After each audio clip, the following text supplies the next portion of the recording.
મારા તમને જય શ્રી રામ ને જય ભૂરખિયા દાદા। આજે તો અચાનક પ્લાન બની ગયો ભૂરખિયા આવવાનો, તો આજે હું મારા ફુવા અને મારી બે બહેનો આવી હતી, તો આજે હું તમને મંદિરના દર્શન પણ કરાવવાનો છું, તો વિડીયોમાં છેલ્લે સુધી બનેલા રહેજો। અને પછી રસ્તામાંથી આપણે મંદિર પાસે બધા વેચતા હતા શ્રીફળને, ત્યાંથી શ્રીફળને અગરબત્તીને લઈ લીધું છે।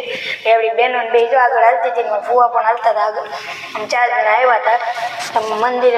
એમાં આજ પૂનમ હતી એટલે મંદિરમાં ટ્રાફિક તો હોવાનું, ટ્રાફિક તમે જોઈ શકો છો, તોય ગમે એમ કરીને આરતી ચાલુ હતી એટલે આગળ જગ્યા કરી લીધી આપણે હનુમાનજી પાસે।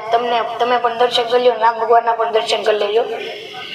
અને પછી તો આજે નવનિર્માણ મંદિર થવાનું એનો પણ ફોટો જોઈ શકો છો।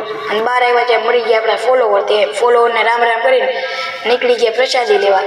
પ્રસાદીમાં તમે જોઈ શકો છો સરસ મજાનો રવો છે, રોટલી, શાક, ખીચડી, કઢી, તો બધા પ્રસાદી લેવા બેસી ગયા હતા। તમે પણ આવતા રહ્યો પ્રસાદી લેવા, પછી નીકળી ગયા ઘર તરફ। જય શ્રી રામ, જય જલારામ।